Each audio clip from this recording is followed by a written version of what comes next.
Gente, eu tive conhecimento de que numa escola do estado do Rio de Janeiro, uma escola de classe média alta, uma escola bilíngue, uma escola de mensalidade muito cara, uma criança, ouvi dizer que autista, foi imobilizada com uma fita adesiva por um professor. E essas ocorrências estão ficando cada vez mais comuns nas escolas.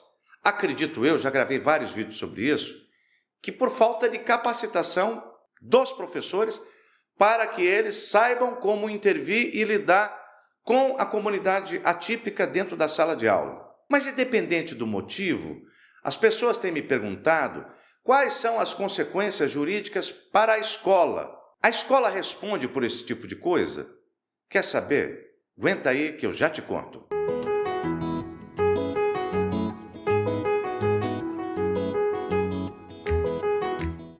Tá, eu citei como exemplo uma situação aqui de que um professor amarrou uma criança inquieta, uma criança autista, com, sei lá, uma fita crepe, uma fita adesiva, aprisionou a criança para limitar os movimentos da criança. Sem dúvida alguma, se é uma criança deficiente, isso tem uma consequência penal para o professor que fez, consequência criminal, e mais de uma. De saída já tem a consequência da discriminação, o artigo 88 da LBI.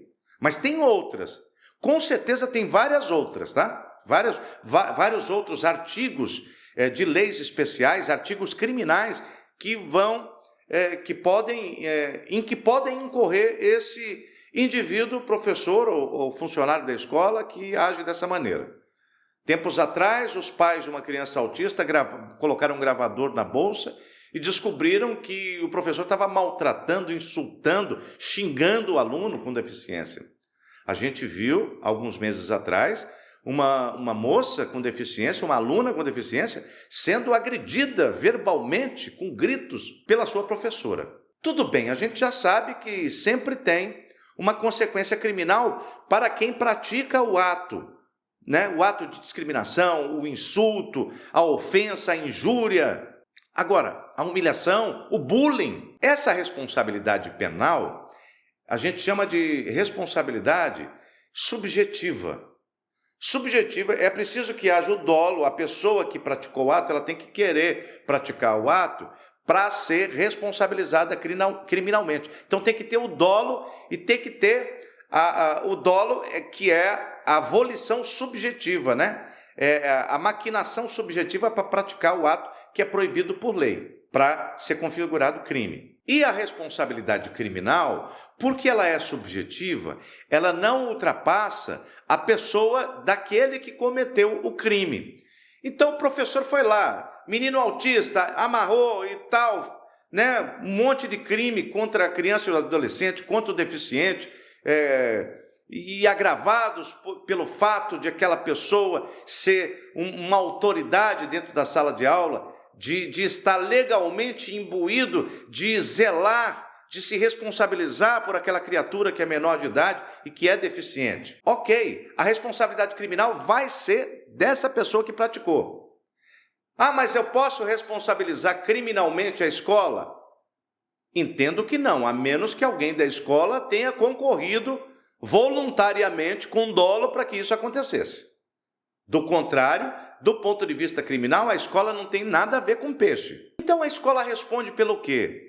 A escola responde pelas consequências civis. Ora, uma empresa, e uma escola é uma empresa, pode contratar vários funcionários. E nem sempre, por mais que você faça uma triagem ali para poder avaliar quem é que você vai contratar, por mais cuidado que você tome na hora da contratação, as pessoas têm comportamentos imprevisíveis. Às vezes não dá para saber o que uma pessoa vai fazer. Você nem conhece a pessoa que você está contratando, né? Você não sabe como é que ela se comporta quando ela está estressada, quando ela está sob pressão, quando tem alguma situação que ela não sabe lidar, ela se sente impotente para resolver. Como é que a pessoa age nessas situações? É só a experiência do contato permanente, dos anos de serviço, acompanhando aquele empregado, aquele colaborador, é que a gente passa a saber, né, e prever mais ou menos o que é que essa pessoa é capaz de fazer. Então, o que é que eu estou querendo dizer aqui? A escola, ela não sabe Porque se soubesse, não tinha nem contratado. Que um professor, um belo dia, vai amarrar um aluno na sala de aula. Ou que vai gritar com o aluno, que vai insultar, que vai desrespeitar o aluno com deficiência ou que vai agredi-lo.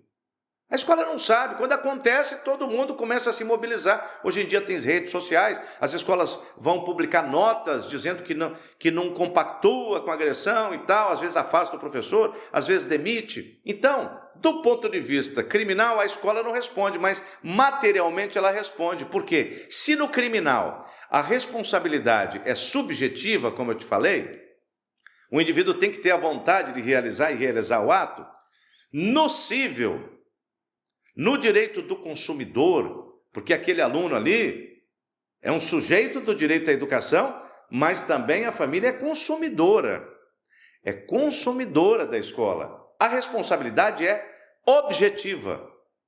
O que é a responsabilidade objetiva? É a responsabilização que não depende da demonstração de que a pessoa tem alguma culpa naquela história, de que a pessoa quis aquele resultado.